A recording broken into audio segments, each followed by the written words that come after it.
Hello everyone. Today we are dealing with these topics: blind peer reviewing, plagiarism, and honor code. Blind peer reviewing. നമുക്കറിയാം, നമ്മുടെ കോളേജിൽ magazine പ്രകാശനം ചെയ്യുന്നതിന് മുമ്പേ ഒരുപാട് പ്രോസസ്സുകളുണ്ട്. അതിൽ പ്രധാനപ്പെട്ട ഒരു സ്റ്റേജാണ് മാഗസിനിലേക്ക് സ്റ്റുഡൻസ് നൽകിയിട്ടുള്ള റൈറ്റപ്പ്, അവരുടെ റൈറ്റിങ്സ് എഡിറ്റ് ചെയ്യുക എന്നത്. ആ ഒരു പ്രോസസ്സിനെയാണ് നമ്മൾ റിവ്യൂവിംഗ് എന്ന് പറയുന്നത്.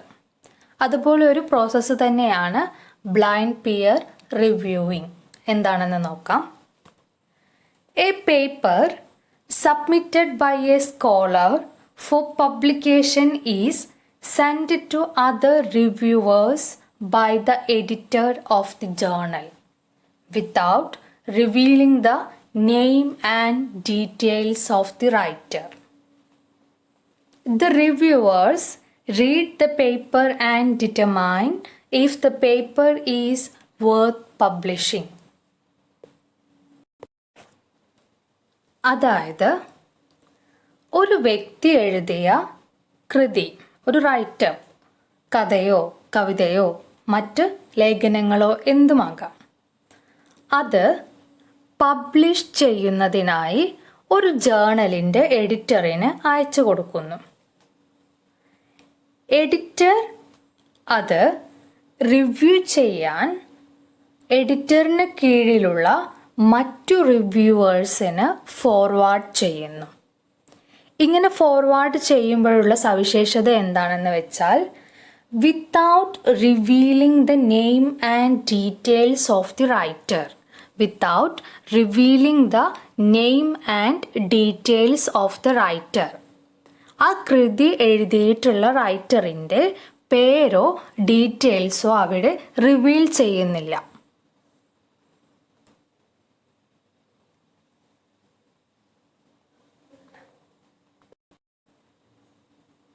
Then the reviewers read the paper and determine if the paper is worth publishing. ശേഷം ഈ റിവ്യൂവേഴ്സ് അത് വായിക്കുകയും പബ്ലിഷ് ചെയ്യാൻ തക്ക മൂല്യമുണ്ടോ ആ കൃതിക്ക് എന്ന് തീരുമാനിക്കുകയും ചെയ്യുന്നു. ഈ പ്രോസസ്സിനെയാണ് ബ്ലൈൻഡ് പിയർ റിവ്യൂവിംഗ് എന്ന് പറയുന്നത്. വൺസ് അഗൈൻ, ഒരു വ്യക്തി ഒരു ജേർണലിൽ തൻ്റെ കൃതി പബ്ലിഷ് ചെയ്യാനായി ആ കൃതി ആ ജേർണലിൻ്റെ എഡിറ്ററിന് അയച്ചു കൊടുക്കുന്നു. എഡിറ്റർ അയാളുടെ നെയിമോ ഡീറ്റെയിൽസോ റിവീൽ ചെയ്യാതെ ആ റൈറ്റപ്പ് തൻ്റെ കീഴിലുള്ള മറ്റ് റിവ്യൂവേഴ്സിന് സെൻഡ് ചെയ്ത് കൊടുക്കുന്നു. അവർ അത് വായിക്കുകയും അത് വർത്ത് പബ്ലിഷിംഗ് ആണോ, പബ്ലിഷ് ചെയ്യാനുള്ള മൂല്യം ആ കൃതിക്കുണ്ടോ എന്ന് ചെക്ക് ചെയ്യുകയും ചെയ്യുന്നു. ഇതിനെയാണ് ബ്ലൈൻഡ് പിയർ റിവ്യൂവിംഗ് എന്ന് പറയുന്നത്. Scholar submitted a paper to the editor. എഡിറ്ററിന് ഒരു വ്യക്തി തൻ്റെ റൈറ്റപ്പ് സെൻഡ് ചെയ്യുന്നു. Scholar submitted a paper to the editor. അതാണ് first step. Then editor send it to other reviewers. Editor എന്ത് ചെയ്യുന്നു? അത് മറ്റുള്ള റിവ്യൂവേഴ്സിന് അയച്ചു കൊടുക്കുന്നു. ഇങ്ങനെ അയച്ചു കൊടുക്കുന്ന സമയത്ത് ആ റൈറ്ററിൻ്റെ പേരോ ഡീറ്റെയിൽസോ റിവീൽ ചെയ്യുന്നില്ല. Name and details are not revealed. Then reviewers read the paper. Reviewers editor അയച്ചു കൊടുത്ത പേപ്പർ റീഡ് ചെയ്യുന്നു. പിന്നീട് അവർ തീരുമാനിക്കുകയാണ്, ഡിറ്റർമൈൻ ചെയ്യുകയാണ്, if the writing is worth publishing. Worth publishing ആണോ എന്ന് ഡിറ്റർമൈൻ ചെയ്യുന്നു. Determine if the writing is worth publishing. ഇത്രയുമാണ് ഇതിലടങ്ങിയിട്ടുള്ള steps. Next topic is plagiarism. വളരെ എളുപ്പമുള്ളതും നമുക്കെല്ലാവർക്കും ഫെമിലിയറും ആയിട്ടുള്ള ഒരു ടോപ്പിക്കാണ് plagiarism. Any use of others' work, sentences or ideas without acknowledging the source is known as plagiarism. Plagiarism എന്ന് പറഞ്ഞാൽ, സപ്പോസ് ഞാനൊരു കവിത എഴുതുകയാണെന്ന് കരുതുക. എൻ്റേതായിട്ടുള്ള ഒരു സൃഷ്ടിയിൽ, എൻ്റെ കവിതയിൽ ഞാൻ മറ്റ് എഴുത്തുകാരുടെ വരികളോ അവരവരുടെ കൃതികളിൽ ഉപയോഗിച്ചിട്ടുള്ള ഐഡിയാസോ ഞാൻ എൻ്റെ സ്വന്തം, എൻ്റെ സൃഷ്ടി എന്നോണം ഉപയോഗിക്കുകയാണെങ്കിൽ അതിനെയാണ് പ്ലേജറിസം എന്ന് പറയുന്നത്. സാഹിത്യമോഷണം, അതായത് മറ്റു എഴുത്തുകാരുടെ വരികളോ ഐഡിയാസോ മോഷ്ടിച്ചെടുത്ത് എഴുതുക, കോപ്പി പേസ്റ്റ് ചെയ്യുക, കോപ്പി അടിച്ച് എഴുതുക എന്ന് നമ്മൾ പറയാറില്ലേ, അങ്ങനെ കട്ടെടുത്ത് എഴുതുന്നതിനെയാണ് സ്വന്തം വരികൾ എന്ന വ്യാജേന മറ്റു എഴുത്തുകാരുടെ വരികളും ഐഡിയാസും ഒരാൾ മോഷ്ടിച്ചെഴുതുന്നതിനെ അല്ലെങ്കിൽ കോപ്പി അടിക്കുന്നതിനെയാണ് നമ്മൾ പ്ലേജറിസം അല്ലെങ്കിൽ സാഹിത്യമോഷണം എന്ന് പറയുന്നത്. Any use of others' work, sentences or ideas without acknowledging the source. ഏത് വർക്കിൽ നിന്നാണ് നമ്മൾ ഉപയോഗിച്ചിട്ടുള്ള വരികൾ എടുത്തിട്ടുള്ളത് എന്ന് അക്നോളജ് ചെയ്യാതെ, ആ ബുക്കിൻ്റെ പേരോ എഴുത്തുകാരൻ്റെ പേരോ മെൻഷൻ ചെയ്യാതെ ഒരു എഴുത്തുകാരൻ്റെ ഐഡിയാസും അവരുടെ വരികളും അതുപോലെ തന്നെ നമ്മുടെ കൃതികളിലും കൊണ്ടുവരുന്നതിനെയാണ് പ്ലേജറിസം എന്ന് പറയുന്നത്. Okay, it is an act of stealing others' works and ideas as one's own. It is an act of stealing. കട്ടെടുക്കുക, stealing. It is an act of stealing others' works and ideas as one's own. മറ്റുള്ളവരുടെ വർക്ക്സിൽ പറഞ്ഞിട്ടുള്ള കാര്യങ്ങൾ ഒരാളുടെ സൃഷ്ടി എന്നോണം കട്ടെടുത്ത് ഉപയോഗിക്കുക, ആ ഒരു ആക്ടിനെയാണ് plagiarism എന്ന് പറയുന്നത്. Okay, it is an unethical act, serious offence and breach of academic integrity.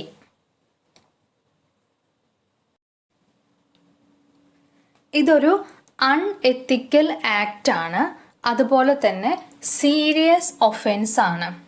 Jail ശിക്ഷ വരെ പണിഷ്മെൻ്റായി ലഭിക്കാവുന്ന ഒരു ഒഫൻസ് ആണ്, ഒരു സീരിയസ് ഒഫൻസ് ആണ് പ്ലേജറിസം എന്ന് പറയുന്നത്. കൂടാതെ breach of academic integrity, as a student അല്ലെങ്കിൽ ആസ് എ സ്കോളർ എന്ന നിലയിൽ നമ്മുടെ അക്കാഡമിക് ഇൻറ്റഗ്രിറ്റിയോട് നമ്മൾ ചെയ്യുന്നൊരു വഞ്ചന കൂടിയാണ് പ്ലേജറിസം എന്ന് പറയുന്നത്. ഓക്കെ, ഇനി പറയേണ്ട മറ്റൊരു പോയിന്റ് എന്താണെന്ന് വെച്ചാൽ, സ്വാഭാവികമായും ചില വിമർശനങ്ങളോ ലേഖനങ്ങളോ എഴുതുന്ന സമയത്ത് സന്ദർഭങ്ങൾക്കനുസരിച്ച് കാര്യങ്ങൾ കൂടുതൽ വ്യക്തമാക്കാൻ നമ്മുടെ കൃതികളിൽ തന്നെ മറ്റു എഴുത്തുകാർ അവരുടെ വർക്ക്സിൽ പറഞ്ഞ കാര്യങ്ങളും വരികളും നമുക്ക് ഉപയോഗിക്കേണ്ടി വരാറുണ്ട്. എക്സാമ്പിൾസ് ആയിട്ടോ അല്ലെങ്കിൽ നമ്മുടെ ആശയം കൂടുതൽ വ്യക്തമാക്കാനോ അല്ലെങ്കിൽ നമ്മൾ പറയുന്ന വാദങ്ങൾക്ക് തെളിവുകളായിട്ടോ നമുക്ക് മറ്റു ഓതേഴ്സിൻ്റെ ഐഡിയാസും കൺസെപ്റ്റ്സും അവരുടെ വർക്കിൽ അവർ ഉപയോഗിച്ചിട്ടുള്ള ലൈൻസും എല്ലാം നമുക്ക് നമ്മുടെ കൃതികളിലും ഉപയോഗിക്കേണ്ടി വരാറുണ്ട്.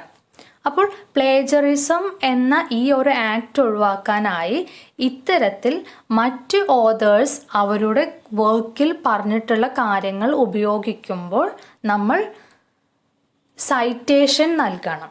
അതായത് ഏത് ആളുടെ ഏത് വർക്കിൽ നിന്ന് എത്രാമത്തെ പേജ് നമ്പറിൽ നിന്നാണ് നമ്മൾ ഈ കൺസെപ്റ്റ് എടുത്തത് അല്ലെങ്കിൽ നമ്മുടെ ഈ വരി ഉദ്ധരിച്ചിട്ടുള്ളത് എന്ന സൈറ്റേഷൻ നൽകി കഴിഞ്ഞാൽ അവിടെ പ്ലേജറിസം എന്നൊരു ആക്ട് വരുന്നില്ല. അല്ലെങ്കിൽ പിന്നെ അത് നമ്മൾ മറ്റുള്ള ഓതേഴ്സിൻ്റെ ലൈൻസ് ഉപയോഗിക്കുന്നുണ്ടെങ്കിൽ അത് ഡബിൾ ഇൻവേർട്ടഡ് കോമയിൽ കാണിക്കുക. ഇതൊക്കെയാണ് പ്ലേജറിസം അവോയ്ഡ് ചെയ്യാനുള്ള മാർഗങ്ങൾ എന്ന് പറയുന്നത്. മറ്റ് ഓതേഴ്സിൻ്റെ കൺസെപ്റ്റ്സും ഐഡിയാസും ലൈൻസും നമ്മുടെ കൃതികളിലും നമ്മൾ ഉപയോഗിക്കുന്നുണ്ടെങ്കിൽ ഒന്നുകിൽ അത് ഡബിൾ ഇൻവേർട്ടഡ് കോമയിൽ മെൻഷൻ ചെയ്യുക, അല്ലെങ്കിൽ ഏത് വർക്കിൽ നിന്നും എടുത്ത് എന്നത് അക്നോളജ് ചെയ്യുക, സോഴ്സ് ഏതാന്നുള്ളത് അക്നോളജ് ചെയ്യുക. ഓക്കെ, അപ്പോൾ പ്ലേജറിസം എന്ന് പറഞ്ഞാൽ എന്തായിരുന്നു? ഓൾറെഡി പബ്ലിഷ് ചെയ്യപ്പെട്ട മറ്റു ഓതേഴ്സിൻ്റെ വർക്കിൽ നിന്നും വരികളോ ആശയങ്ങളോ അതുപോലെ മോഷ്ടിച്ചെടുത്ത് എഴുതുന്നതിനെയാണ് പ്ലേജറിസം എന്ന് പറഞ്ഞത്. പ്ലേജറിസം അവോയ്ഡ് ചെയ്യാനായി സ്വന്തം കൃതികളിൽ മറ്റു ഓതേഴ്സിൻ്റെ വരികളോ ആശയങ്ങളോ ഉപയോഗിക്കുമ്പോൾ ഡബിൾ ഇൻവേർട്ടഡ് കോമ അല്ലെങ്കിൽ സൈറ്റേഷൻ നൽകുക, ആ സോഴ്സ് ഏതാന്നുള്ളത് അക്നോളജ് ചെയ്യുക. So the easiest way to avoid plagiarism avoid ചെയ്യാനുള്ള ഈസിയസ്റ്റ് വേ, എളുപ്പമുള്ള മാർഗം എന്താണെന്ന് വെച്ചാൽ to distinguish your ideas from the ideas of other writers by using quotation marks and acknowledging the source. Quotation മാർക്സോ അല്ലെങ്കിൽ ഏത് സോഴ്സിൽ നിന്നാണ്, ഏത് ബുക്കിൽ നിന്നാണ് നിങ്ങൾ കണ്ടൻസ് കടമെടുത്തിട്ടുള്ളത് എന്നത് വ്യക്തമാക്കി നിങ്ങളുടെ ഐഡിയാസിനെ മറ്റുള്ള ഓതേഴ്സിൻ്റെ ഐഡിയാസിൽ നിന്നും ഡിസ്റ്റിങ്ക്വിഷ് ചെയ്യുക എന്നതാണ് പ്ലേജറിസം അവോയ്ഡ് ചെയ്യാനുള്ള മാർഗം. ഓക്കെ, അക്നോളജിങ് ദ സോഴ്സ് എന്നതുകൊണ്ട് ഉദ്ദേശിക്കുന്നത് provide the details of the sources, അതായത് ഏത് ബുക്കാണ്, എത്രാമത്തെ പേജ് നമ്പറാണ്, ആരാണ് ഓതർ, ഏത് ഇയറിൽ പബ്ലിഷ് ചെയ്തു തുടങ്ങിയിട്ടുള്ള കാര്യങ്ങളെയാണ് അക്നോളജിങ് ദ സോഴ്സ് എന്നതുകൊണ്ട് ഉദ്ദേശിക്കുന്നത്. അത് മനസ്സിലാക്കാൻ ബുദ്ധിമുട്ടുള്ളവർ എന്തെഴുതിയാൽ മതി? Provide the details of the sources എന്നെഴുതിയാലും മതി. ഓക്കെ, പ്ലേജറിസം എന്താണ് എന്ന് 3 രീതിയിലാണ് ചോദിച്ച് കണ്ടിട്ടുള്ളത്. ഒന്ന് ഡയറക്റ്റായിട്ട് ചോദിച്ചിട്ടുണ്ട്, വാട്ട് ഈസ് പ്ലേജറിസം. അങ്ങനെയാണെങ്കിൽ പ്ലേജറിസം എന്താണെന്ന് എഴുതുക, അത് അവോയ്ഡ് ചെയ്യാനുള്ള മാർഗങ്ങൾ എഴുതുക. അല്ലെങ്കിൽ പിന്നെ ചോദിച്ചിട്ടുള്ളത് what are the implications of using others materials as one's own. ഇത് ഇൻഡയറക്റ്റ് ആയിട്ടാണ് ചോദിച്ചിട്ടുള്ളത്. ചോദ്യം മനസ്സിലാക്കിയിട്ടില്ലെങ്കിൽ നമുക്കറിയാവുന്ന ടോപ്പിക് ആണെങ്കിലും അറ്റൻഡ് ചെയ്യാൻ കഴിയില്ല. What are the implications of using others material as one's own. മറ്റുള്ളവരുടെ മെറ്റീരിയൽസ് ഒരാളുടെ സ്വന്തമായിട്ട് ഉപയോഗിക്കുന്നതിനെ എന്താണ് പറയുന്നത് എന്നാണ് ചോദിച്ചിട്ടുള്ളത്. എന്താണ്? പ്ലേജറിസം തന്നെയാണ് ചോദിച്ചിട്ടുള്ളത്. Okay, or comment on the seriousness of plagiarism and suggests ways to avoid it. ഇത്തരത്തിൽ 3 രീതിയിലാണ് ചോദ്യങ്ങൾ ചോദിച്ച് കണ്ടിട്ടുള്ളത്. അപ്പോൾ ആദ്യം പ്ലേജറിസം എന്താണെന്നുള്ളത് ഡിഫൈൻ ചെയ്യുക, ദെൻ അത് അവോയ്ഡ് ചെയ്യാനുള്ള മാർഗം എന്തൊക്കെയാണ് എന്നുള്ളതും കൂടെ അതിൻ്റെ കൂടെ എഴുതി ചേർക്കുക. Okay, towards the end, honour code. 2 മാർക്കിന് ചോദിച്ച് കണ്ടിട്ടുള്ളൊരു ക്വസ്റ്റ്യൻ ആണ് ഹോണർ കോഡ്. ഹോണർ കോഡ് എന്താണെന്ന് വെച്ചാൽ, ചില യൂണിവേഴ്സിറ്റികളിൽ അക്കാഡമിക് പ്രോഗ്രാംസിന് എൻറോൾ ചെയ്യുന്ന സമയത്ത്, പ്രവേശിക്കുന്ന സമയത്ത്, അതായത് അഡ്മിഷൻ എടുക്കുന്ന സമയത്ത് സ്റ്റുഡൻസിനെ കൊണ്ട് അവരൊരു എഗ്രിമെൻറ്റ് സൈൻ ചെയ്യിപ്പിക്കും. അതിൽ പറയുന്നത് ഇതാണ്, ഓരോ വിദ്യാർത്ഥികളും അവരുടെ അക്കാഡമിക് ഇൻറ്റഗ്രിറ്റി അപ്ഹോൾഡ് ചെയ്തോളാം എന്നൊരു പ്രതിജ്ഞ, ഒരു പ്ലെഡ്ജാണ് അതിൽ പറയുന്നത്.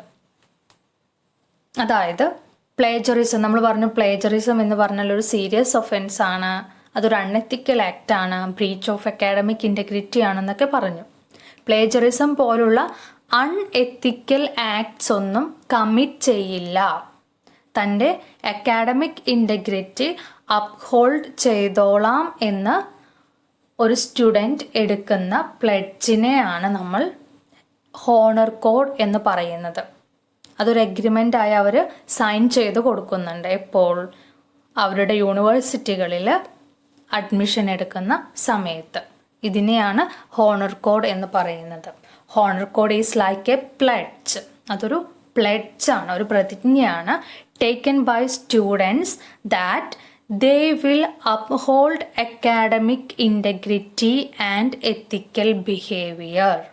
അവർ അക്കാഡമിക് ഇൻറ്റഗ്രിറ്റിയും അവരുടെ എത്തിക്കൽ ബിഹേവിയറും അപ്ഹോൾഡ് ചെയ്തോളാം, കാത്തു സൂക്ഷിച്ചോളാം. And will not engage in any kind of cheating, stealing and misrepresentation. കൂടാതെ ചീറ്റിംഗ്, സ്റ്റീലിംഗ് ആൻഡ് മിസ്റെപ്രസെൻറ്റേഷൻ തുടങ്ങിയിട്ടുള്ള ഒരു അൺഎത്തിക്കൽ ആക്ട്സും കമ്മിറ്റ് ചെയ്യില്ല, അതിലൊന്നും എൻഗേജ് ചെയ്യില്ല. Some universities make it mandatory for all students to sign this agreement at the time of enrolling for academic programs. ചില യൂണിവേഴ്സിറ്റികളെല്ലാം ഇത് mandatory ആണ്, ചില യൂണിവേഴ്സിറ്റികളിലെല്ലാം ഇത് നിർബന്ധമാണ്. അവിടെ അഡ്മിഷൻ എടുക്കുന്ന സമയത്ത് സ്റ്റുഡൻസ് ഈ ഒരു പ്ലെഡ്ജ് അല്ലെങ്കിൽ ഈ ഒരു അഗ്രിമെൻറ്റ് സൈൻ ചെയ്യുക എന്നത് ചില യൂണിവേഴ്സിറ്റികളിൽ മാൻഡേറ്ററി ആണ് എന്നുകൂടി പറയുന്നുണ്ട്. Okay.